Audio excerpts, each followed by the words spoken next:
주님 평화. 네, 오늘 날씨가 약간 흐린 게, 저는 약간 흐린 날씨를 좋아합니다. 아주 흐린 거는 좀 구름행하고요. 약간 흐린 날씨는 왠지 모르게 빛과 어둠이 적절히 혼합이 되어 있는 것 같아서 뭔가 우리 이 세상 살아가는 우리들의 모습 같은 거예요. 때로는 구름 낀 어둠이지만 때로는 또 해가 비치는 맑은 날이기도 하잖아요. 그게 적절히 섞여 있는 느낌? 그래서 회개하기 딱 좋은 날씨. 참 회개하기도 좋은 날씨네, 이런 느낌. 예. 오늘 뭐라 그럴까, 독서와 복음은 묘하게 연결이 돼 있어요. 오늘 독서 말씀은 일종의, 어떻게 보면은 사극으로 따지면은 왕궁 안에서 일어나는 피바람 몰아치는 정말 서로 간의 숙청의 이야기. 이쪽에서 야탈랴가 자신의 왕권을, 자신이 권력의 정점에 서기 위해서 왕족들을 다 숙청하는 과정에서 요아스를 몰래 빼내서, 요아스가 나중에 성장해서 요아스가 임금이 되죠. 다시 반역을 반란을 일으켜서 야탈랴와 추종자들을 또 다 죽이고 다시 또 정권을 잡는, 우리 그런 드라마 많이 봤잖아요. 이 권력이라는 게 그렇게 무섭고, 건불 10년이란 말도 있죠. 예, 권력이라는 게 그렇게 무섭고, 그 권력이 얼마나 달콤한지, 저는 권력을 가져본 적이 없어서 권력이 얼마나 무서운지 전혀 모릅니다만, 자, 얼마나 그것이 그렇게 권력을 갖게 되면 그렇게까지 그것을 포기하지 않으려고 길을 쓰는지 사실은 잘 몰라요. 하지만 어쨌든 그렇게 목숨을 서로 뺏고 빼앗길 정도로 권력을 탐하려는 그 사람들의 모습을 볼 때마다, 저것이 얼마나 큰 파워가 있길래, 얼마나 큰 권세라는 것이 얼마나 큰 어떤 세속적인 힘이 있길래 인간을 목숨까지 앗아갈 정도로 비참하게 만드는 것일까라는 또 생각을 해보게도 됩니다. 어쨌든 이 치정극, 이 정권을 차지하게 한 이 아수라판에, 이 그리스도교 입장으로 이 여호야다 사제는 주님의 성전에서는 사람들을 죽이지 않고 성전 밖에서 사람을 죽이고, 또 허물어진 바알 제단을 허물고 다시 허물어진 주님의 집을 다시 세워서 감독을 세웠다. 그러니까 이거 우리 쪽 그리스도교인들의 입장으로 봤을 때, 물론 그땐 그리스도교는 아니지만 유대교지만, 그냥 그 입장으로 봤을 때 이것이 정이고 옳으니까 맞고 통쾌하고, 악이 지배를 했지만 결국 선한 편이 다시 그들을 다 물리쳐 이기고 다시 평화가 왔다, 이 얘기잖아요. 그 얘기만 놓고 보면은 되게 좋은 얘기 같아요. 하지만 이건 어디까지나 치정극에 불과합니다. 결국 서로 죽고 죽이는 관계인 거예요. 내가 살기 위해서 너를 죽이고, 마찬가지죠. 그쪽에서도 그들이 살기 위해서는 나를 죽여야만 하는, 죽이지 않으면 가질 수 없는 권력이에요. 누군가를 짓밟고 올라서야만 하는 권력입니다. 결코 정당하지 않아요. 양쪽 다. 정당한 것처럼 보인다 할지라도.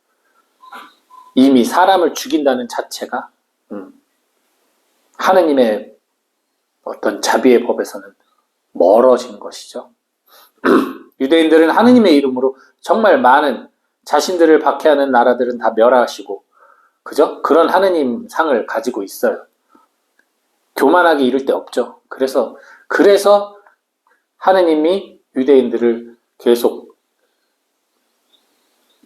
끌고 다니시면서 인간이 얼마나 추악한지, 얼마나 교만한지를 여실히 그 이후에, 예수님 시대 이후에 우리들에게 보여주고 계신 거예요. 유대교인들이야말로 사실 우리 인간의 내면을 그대로 비춰주는 거울이라 할 수 있습니다. 충성을 다하다가도 또 어느 순간 하느님을 배신하고 바알 제단을 쌓는 이들이에요. 또다시 회개하여 주님께 돌아왔다가도 또 역겨운 행동을 하면서 하느님을 저버리는 수많은 역사 안에서 그들이 그런 삶을 살았는데 그것이 바로 우리 마음속의 모습과도 통하거든요. 오늘 회개했다고 끝이 아니라 다시 범죄하고 다시 또 죄 속에 머무는, 그러다 또 회개해서 이제는 빛의 길을 걸을 것처럼 보이지만 또다시 넘어지고 무너지는 우리의 모습과도 같죠. 어쨌든 이 권력을 차지하려는 이 싸움, 그러나 그 권력은 영원하지 않죠. 오늘 복음 말씀에 예수님께서 하신 말씀, 너희는 자신을 위하여 보물을 땅에 쌓아두지 마라 라고 얘기하십니다. 이 땅에 쌓아둔다는 거, 이 세상 가치를 얘기하는 거죠. 세상에 보물을 쌓지 마라. 이 보물은 물질적인 보물도 될 수 있고 권력도 될 수 있고 명예도 될 수 있겠죠. 아무튼 이 세상에서 나타났다 사라지는 필멸하는 이 세상 것에 마음을 두지 말라는 거죠. 여기에 쌓아둬봤자 강자가 있으면 빼앗길 것이고, 그리고 내가 힘이 없으면 잃어버릴 것이라는 거죠. 근데 거기에다 내 목숨을 걸고 거기에 내 마음을 빼앗겨서 정작 내가 가져야 할, 내가 차지해야 할 보물을 다 잃어버린다면 이만큼 어리석고 억울한 일이 어디 있겠습니까? 보물을 하늘에 쌓아놓으라고 말씀하세요. 뭐 결코 털릴 수 없는 완전한 금고겠죠. 퍼펙트한 금고겠죠. 그 얘기는 뭡니까? 우리가 육적으로 부유한 것이 아니라 영적으로 부유하길 바라는 예수님의 이 가르침이십니다. 영적으로 부유한 삶. 영적으로 부유한 삶이 뭡니까? 기도를 많이 하는 것? 물론 그것도 필요하죠. 선행을 많이 베푸는 거? 물론 그것도 필요하죠. 그것도 자산을 모으는 데 필요한, 하늘나라의 보화를 쌓는 데 필요한 자산들입니다. 근데 정말 중요한, 정말 필요한 영적 부유함에 필요한 것은 하느님을 내 안에 두고 살아가는 거예요. 안타깝게도 우리 믿음 안에서 아무리 착하고 선한 사람도 하느님을 믿지 않으면 구원받지 못한다는 명백한 교리가 있습니다. 안타깝게도 내가 볼 때 저 사람 정말 착한 사람인데 하느님을 믿지 않고 하느님을 거부한다? 안타깝게도 구원받을 수 없어요. 하느님을 거부하는 사람들은. 그렇기 때문에 하느님을 소유함이 가장 우선이 돼야 돼요. 바로 데레사 성녀가 하신 말씀처럼 하느님을 소유하는 것이 모든 것을 소유하는 것이다. 맞죠? 왜? 하느님을 소유한다는 이 소유격의 개념은 어찌 우리가 하느님을 감히 소유합니까? 하느님이 내 안에 있고 내가 하느님 안에 있는, 예수님께서 말씀하신 것처럼 그러한 상태가 될 때 이 세상 모든 것이 무슨 가치가 있어요? 다 하느님 안에 있는 것들인데, 하느님이 나의 주님이신데 이 세상 뭐 어떤 것도 뭐 명예든 권력이든 뭐든 가치가 없는 겁니다. 그때부터. 하느님을 소유하여 영적으로 부유한 사람들은 지금 제 뒤에 있는 이 성인들처럼 기꺼이 가장 귀하다고 여겼던 내 목숨조차도 내어줄 수 있는 그런 기쁨의 포기를 할 수가 있는 거예요. 그렇기 때문에 우리들이 영적으로 부유한 삶을 살도록 끊임없이 노력해야 합니다. 그래서 하느님만으로 만족할 수 있는 삶, 그것이 바로 수도자들에게서 말하는 가난이에요. 예, 청빈입니다. 즉 하느님만으로 충만하기 때문에 내가 여기서 무엇을 더 가지려 할 필요도 없고 무엇을 더 차지하려 할 필요도 없고 무엇을 더 이루려 할 필요가 없다는 거죠. 만족하기 때문에 그 안에서 기쁘게 살아가면서 나에게 주어진 일들, 주어진 상황들을 받아들이고 살아가는 거. 그리고 이웃과 이웃에게도 내가 가진 것들을 나누면서 살아가는 거. 어차피 나는 가장 큰 보화를 얻었기 때문에 이것들은 뭐 별로 크게 중요한 것들이 아니거든요.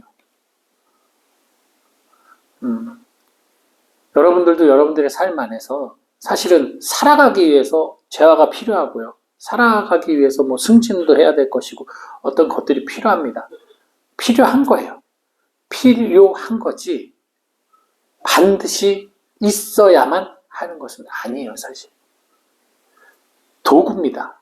세상의 모든 것들은 내가 살기 위한 도구일 뿐이지 이것이 나의 주인이 돼서 내가 거기에 정정긍긍에 목매다 살고 그것으로 인해 스트레스 받고 그것으로 인해 고통받고 살고 있다면 이미 우리는 악의 유혹에 넘어갈 거예요.